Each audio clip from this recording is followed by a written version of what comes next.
Hello friends, போன வீடியோவில் நம்ம என்ன பார்த்தோம் அப்படின்னா குரூப் 2 வெர்ப்ஸ் பார்த்தோம். இப்போ இந்த வீடியோவில் குரூப் 3 வெர்ப்ஸ் பார்ப்போம்.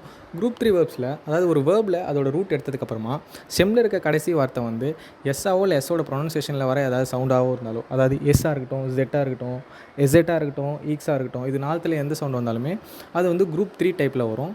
இப்போ இதில் பார்த்திங்கன்னா WSTன்றது வந்து வராது. இப்போது ரூல் 1 படி நம்ம பார்த்தோம் அப்படின்னா டூ ரைஸ், அதாவது வந்து இந்த இடத்துல நம்ம என்ன பண்ணுவோம்னா எஸ்டி ஆட் பண்ணுவோம்.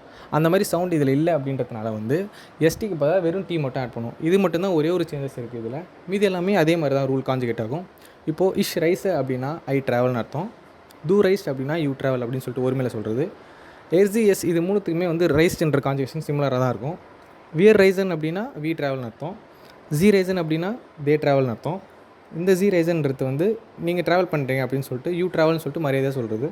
இந்த இயர் ரைஸ்ட் அப்படின்றது வந்து ஒரு டீச்சர் ஸ்டூடெண்ட்ஸ் எல்லாரையும் பார்த்து கேட்குறது, யூ ஆல் ட்ராவல், நீங்கள் எல்லோரும் ட்ராவல் பண்ணுவீங்களா அப்படின்ற மாதிரி கேட்குறது வந்து இயர் ரைஸ்ட். இப்போது இதில் ஒரு டைப் பார்த்துட்டோம். இப்போது அடுத்த டைப் வந்து எஸ்எட் வச்சோ இல்லை வந்து ஜெட் வச்சோ இல்லை ஈக்ஸ் வச்சோ ஒரு எக்ஸாம்பிள் பார்ப்போம். இப்போது அடுத்த வேர்ட் பார்ப்போம். அடுத்த வேர்டு என்ன எடுத்திருக்கானா ஹைசன் அப்படின்னா காலிங் செல்ஃப், அதாவது வந்து ஒருத்தரை எப்படி அவர் கூட்டுப்பாங்க அப்படின்றது. இப்போது இதுலேயுமே ரூட் எடுத்ததுக்கப்புறமா ஸ்டெம் என்ன இருக்குதுன்னு பார்த்தோம்னா எஸ்எட் இருக்குது, அதாவது வந்து எஸ்ஸோட சவுண்ட். அதனால் இதுலேயுமே அந்த ரூல் அப்ளிகபிளாக இருக்கும். இப்போது டூன்ற இடத்துல கான்ஜுகேட் பண்ணுறப்ப ரூல் படி என்ன வரும்னா எஸ்டி ஆட் பண்ணுற மாதிரி இருக்கும். இப்போது இந்த ஃபார்ம் இல்லை அப்படின்றதுனால இந்த இடத்துலையுமே எஸ்டி போடாமல் வெறும் டி மட்டும் ஆட் பண்ணிப்போம். இது மட்டும் தான் சேஞ்சஸ் இருக்குது. இது ஒன்று மட்டும் தான் சேஞ்ச், வேறு எதுவும் சேஞ்ச் கிடையாது. மீதி எல்லாமே சிமிலராக தான் இருக்கும். இப்போ கான்ஜுகேட் பண்ணி பார்த்தோம் அப்படின்னா இஷ் ஹைசேனா ஐ கால் மை செல்ஃப் அப்படின்னு அர்த்தம்.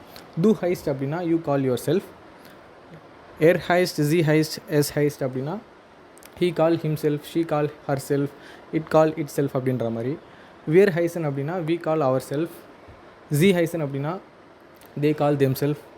இந்த ஜி ஹைசன் அப்படின்னா யூ கால் யுவர் செல்ஃப் அப்படின்னு சொல்லிட்டு மரியாதையாக சொல்கிறது. இயர் ஹைஸ்ட் அப்படின்னா you all call yourself அப்படின்னு சொல்லிட்டு ஒரு டீச்சர் ஸ்டூடெண்ட் எல்லாரையும் பார்த்து சொல்கிறது. இப்போது இந்த 2 எக்ஸாம்பிள் பார்ப்போம். இப்போது அடுத்த வீடியோவில் என்ன பார்ப்போம் அப்படின்னா இர்ரெகுலர் வெர்ப்ஸ் பற்றி பார்ப்போம். அதுக்கப்புறமா வந்து டைம் பற்றி கொஞ்சம் பார்ப்போம்.